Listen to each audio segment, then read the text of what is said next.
sou Henrique Ferreira e agora vamos falar sobre programação orientada a objetos em Python. A programação orientada a objetos é um paradigma de programação que permite que a gente abstraia algumas coisas do mundo real para o nosso código.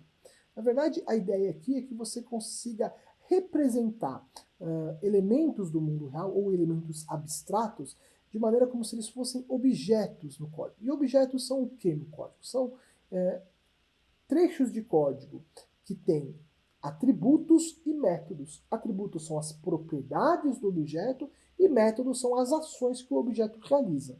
Então, a gente vai mostrar aqui alguns exemplos razoavelmente concretos desses objetos e depois a gente vai explorar nos vídeos mais avançados maneiras abstratas desses objetos que estão contidas nas bibliotecas utilizadas para se programar sistematicamente, como a biblioteca PyMatchain, que representa materiais, né, e moléculas no computador.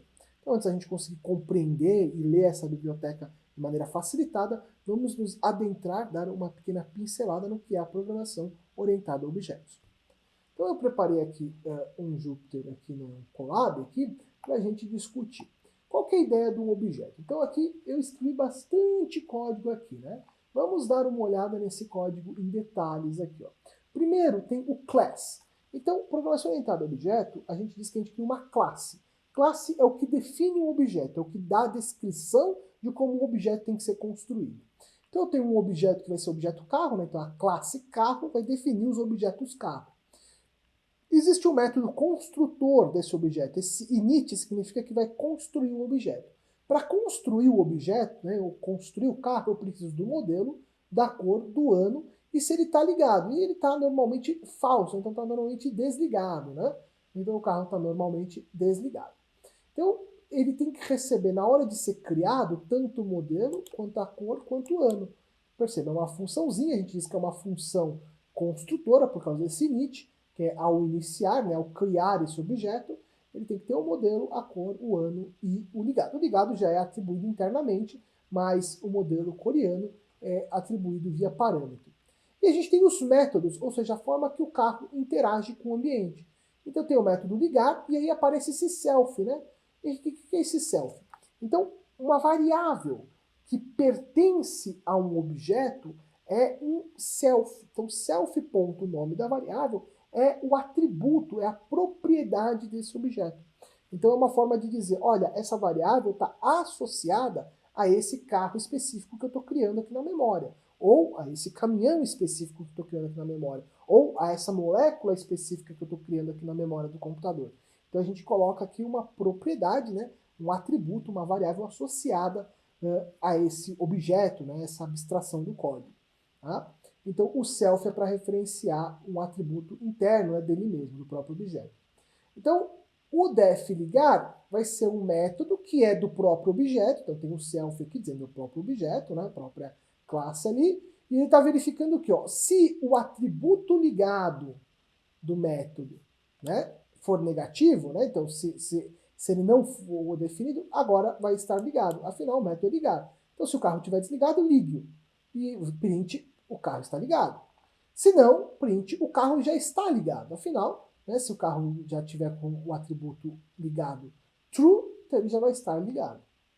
Método para desligar o carro. Então, se ligado, né, for true, você passa para falso. Se não, o carro já está desligado. E o método para exibir informações sobre o carro. Por exemplo, mostrar info. Vai mostrar se o carro está ligado ou desligado, né? E vai mostrar o modelo, a cor e o ano e o estado do carro. Tá? Beleza. Então, vamos arrumar isso aqui, ok? E vamos agora criar os objetos. Então, tudo isso é a definição da classe. Perceba que eu executei, mas ela não fez nada. Ela é a estrutura, é a nossa planta, né? Então, a planta de construção. Então, tá ali, ó. Todos os carros têm que ter esses tipos de coisa. Então, é a nossa planta de construção de carros no computador, na memória do computador.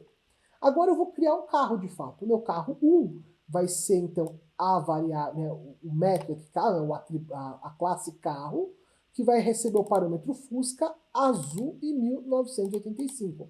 Então, o carro 1 vai ser uma instância na memória RAM, né, a gente chama aqui uma instância, um objeto daquela classe, é uma instância daquela classe. Tá? E o meu carro 2 vai ser um Civic preto 2020. Então, eu tenho aqui, rodei. Vamos ver, ó, eu posso acessar o atributo do objeto? Posso, com o ponto modelo. Modelo é o nome, né, do meu atributo, da minha variável que diz o modelo. Então, estou acessando o atributo aqui, ó, Fusca, né? Então, meu primeiro carro é Fusca. Agora eu vou usar os métodos, ó, mostrar info, ligar, ó, mostrar info duas vezes? Ah, sim, né? Se eu ligar, depois eu mostro info a segunda vez e aí mostrar o ligado. Olha, ó, carro Fusca, cor azul, 1935, estado ligado. Aí Fusca está ligado, né? Tá pintando aqui porque eu estou ligando, né? E agora, Fusca, cor azul, 1935, estado ligado. Né? Então, estava desligado, passou para ligado. E o carro 2 é a mesma coisa, mostrar info e desligar. Tá? Então, essa é a ideia básica, né, da abstração de orientação a objeto. Mas, para ficar um pouquinho mais claro, vamos fazer um segundo exemplo e mostrar como a gente pode usar esses objetos para criar um simulador. Tá? Então, eu tenho aqui, ó, um exemplo de aplicação em um simulador. No caso, eu vou simular um ambiente ecológico. Eu tenho uma classe pássaro. Os pássaros, eles têm um nome e eles têm um estado de fome, um atributo que é a fome associada a eles. Inicialmente é zero, porque inicialmente eles não têm fome. Tá? E ele tem um método, uma forma de interagir com o ambiente que é aumentar fome, e a fome é aumentada em 1. E ele tem um método comer, que ele vai então perguntar quantas minhocas ele comeu. Se ele comeu ali um determinado 0 minhocas, ele continua com o mesmo estado de fome. Senão, ele vai diminuir o estado de fome dele por 2 vezes o número de minhocas comidas. Né? Então, essa é, vamos dizer, a nossa definição, a nossa criação dessa abstração, né, desse objeto, aí, a entidade pássaro. E eu criei ali como o pássaro interage com o ambiente, ele tem fome e come minhocas, ele tem um atributo, que é o estado de fome dele, e tem um nome para dizer qual que é esse pássaro específico. Bem, eu criei aqui a estrutura, eu posso gerar o pássaro na memória. Então, eu estou criando o pássaro P1, estou vendo o nome dele, estou vendo o estado de fome dele, ó, 0, né? Quando ele inicia, o estado de fome dele é 0. Agora eu vou aumentar a fome, vamos ver como é que vai ficar. Eu aumentei a fome, passou para uma unidade de fome. Se eu der o pássaro.fome, vai para 1. Né? Agora eu posso, por exemplo, fazer o aumentar fome de novo. Se eu rodar o aumentar fome de novo, olha o que vai acontecer. Ó, agora está em 2 unidades de fome, né? Aumentou mais 1, foi para 2 unidades de fome, e agora ó, o fome é 2. Agora vamos comer, né, 2 minhocas, vamos ver o que acontece. Quando ele come 2 minhocas, ele passa ali, né? Então 2 vezes 2 é 4, aí ele estava com 2 de fome, então ele foi para menos 2. Né, do estado de fome dele. Que essa foi a forma como eu criei o objeto, né, do pássaro e como ele interage com o ambiente. Se eu quero criar um simulador completo, é só eu criar a classe minhocas e definir como as minhocas interagem e definir um ambiente, né, classe ambiente, como o ambiente funciona. Então aqui na minha classe minhoca eu estou criando várias minhocas em quantidade. Se a quantidade é menor do que 20, vai surgir 5 novas minhocas. Se a quantidade é menor do que 10, surgem 2. E se é qualquer outra condição, vai surgindo uma minhoca a cada turno, né? A cada etapa ali da minha simulação.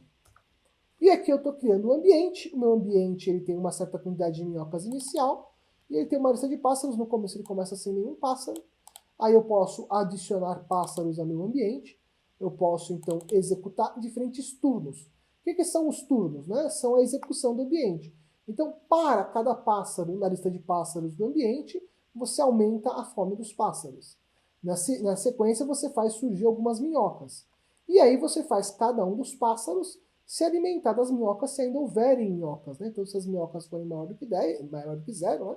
Significa que ainda tem minhoca, e aí ele pode comer. Então, o pássaro ele pode comer de 0 a 3 minhocas, né? De maneira randômica, que é isso que o random está fazendo.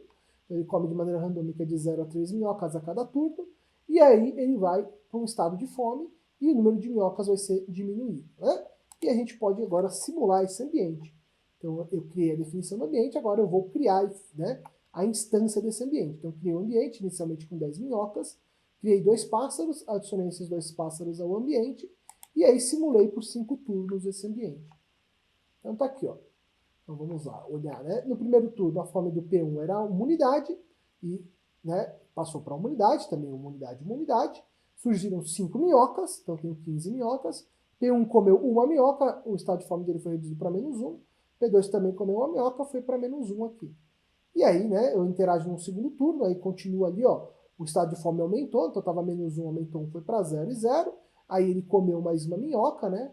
E aí, né? Claro que eu poderia fazer minha abstração, implementar coisas mais reais. Por exemplo, um pássaro que está com estado de fome zero ou negativo não se alimenta naquele turno, porque ele não está com fome, por exemplo. Ele só se alimenta quando está com fome.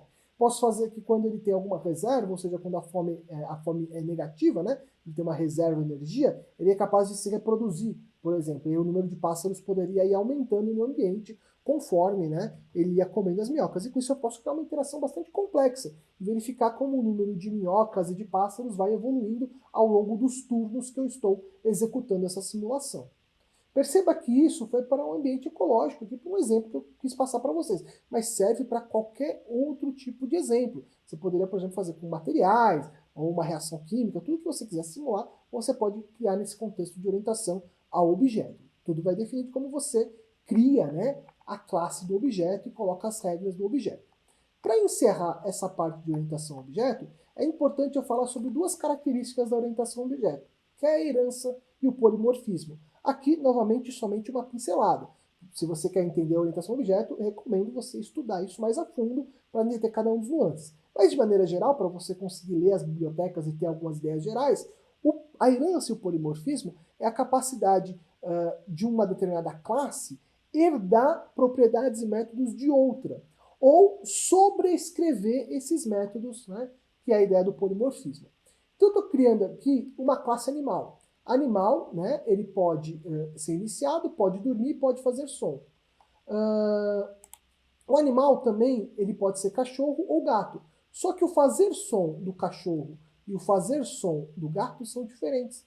Então, o fazer som da classe animal é sobrescrito pelo cachorro e pelo gato. Isso a gente mostra que é uma ideia de polimorfismo. Aqui, ó, emitir som do animal é o animal ponto fazer som. Isso é uma ideia de polimorfismo. Tá? Então aqui eu tenho aqui, ó, o cachorro e o gato, C1 e G1. E aí, ó, emitir som do animal, cachorro, emitir som do animal, gato. Né? Então aparece ali, ó, au e miau. Então é um polimorfismo aparecendo aqui. E aqui nós temos a herança. Por exemplo, estou criando o cachorro Rex. E estou falando Rex dormir, né? E Rex abanar rabo. Abanar rabo é um método único do cachorro. Abanar rabo não existe no animal em geral. Mas dormir existe em todos os animais. Então perceba, na classe cachorro eu não defini dormir. Mas como o cachorro, né, é uma herança de animal, ó, é uma herança de animal, então ele herda as propriedades e métodos do animal.